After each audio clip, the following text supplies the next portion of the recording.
Prier avec Jésus, un itinéraire à ses côtés.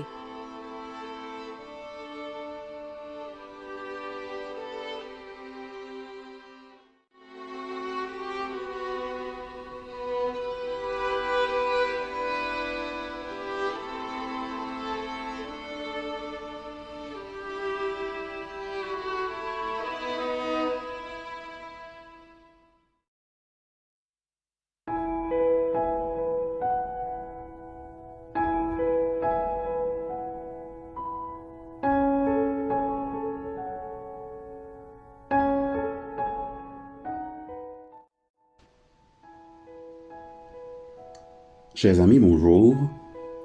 En ce 4e jour de la 6e semaine de cheminement, le thème est une prière refoulée. Sauve-toi toi-même, que le Christ, le roi d'Israël, descende maintenant de la croix, afin que nous voyions et que nous croyions. Marc, chapitre 15, les versets 30 et 32. Vers le milieu du XXe siècle, le psychologue Abraham Maslow a développé la théorie de la motivation humaine, connue sous le nom de pyramide des besoins. Maslow discerna 6 niveaux de besoins ou de motivation qui sous-tendent l'activité humaine. Cette hiérarchisation démarre avec les besoins élémentaires en vue de la survie physique et de la sécurité jusqu'aux besoins les plus élevés, comme ceux d'accomplissement de soi et de compréhension. L'une des idées fondamentales sur laquelle repose cette hiérarchie est la suivante.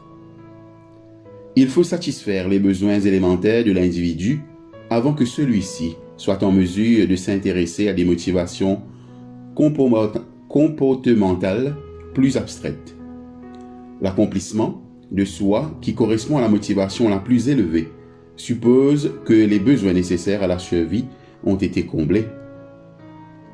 2000 ans avant Maslow, les hommes savaient déjà que l'instinct de survie était à la base de tout. L'interjection moqueuse « sauve-toi toi-même » indique bien que sauver sa peau reste toujours et partout la première priorité et la motivation la plus forte. Les messies morts n'attirent pas des disciples, mais en entendant la foule rassemblée au pied de la croix prononcer les paroles rappelées plus haut, ne les interprétons pas comme de simples railleries du plus mauvais goût. Dans la foule se trouvent des personnes qui tremblent peut-être devant ce qu'elles voient et plus encore par ce qu'elles n'entendent pas. Dieu saint, ôte ces clous, préserve ma vie de ceux qui veulent me la prendre et fais éclater ta victoire par mon triomphe.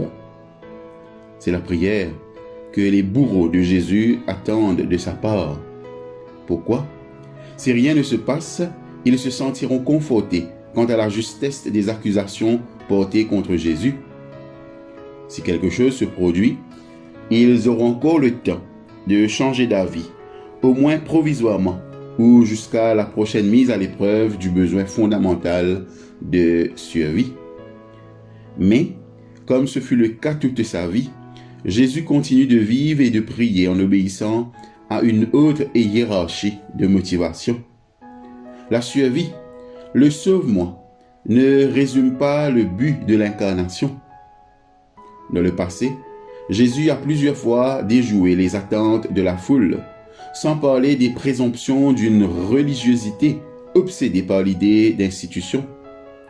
Quand les Juifs voulurent le couronner roi, il se retira dans les collines. Alors que les autorités religieuses imposaient des règles au peuple, Jésus guérissait le jour du sabbat et prit la défense d'une femme prise en flagrant délit d'adultère.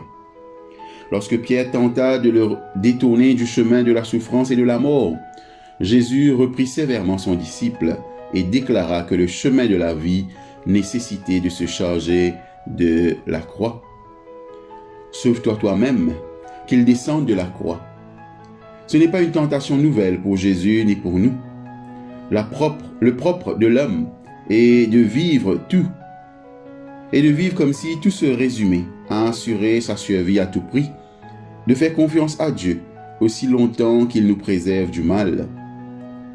Sauve-moi est la prière que Jésus n'a pas prononcée sur la croix. Faut-il en déduire que nous devons nous aussi, en tout temps et en tout lieu, renoncer à prier pour une délivrance personnelle? Non. Si Jésus n'a pas prononcé les mots « Sauve-moi » sur la croix, c'est parce qu'il les avait déjà dit dans le jardin.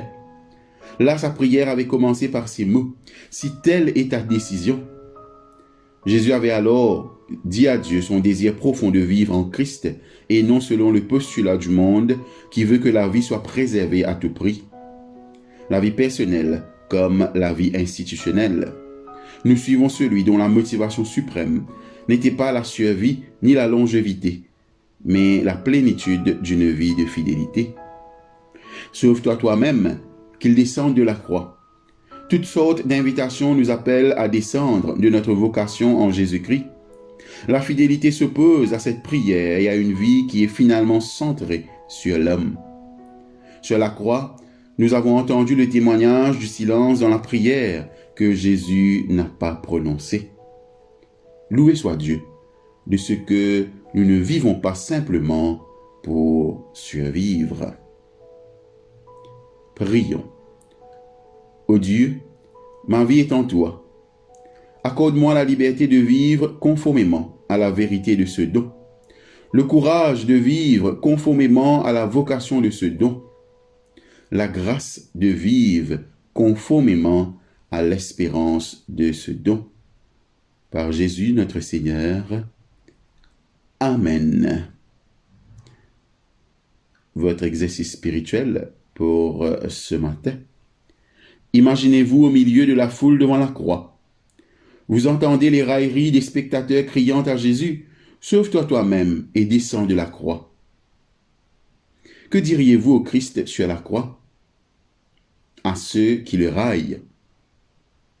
Quelles questions surgiraient en vous? Notez ces pensées dans votre journal. Réfléchissez au lien entre ces questions et certaines expériences de votre vie ou de la communauté, dans lesquelles l'instinct de survie a pris le pas sur d'autres besoins ou sur d'autres occasions de service. Priez au sujet des motivations qui inspirent votre engagement au sein de votre Église, de votre famille et auprès de vos amis dans votre vie personnelle.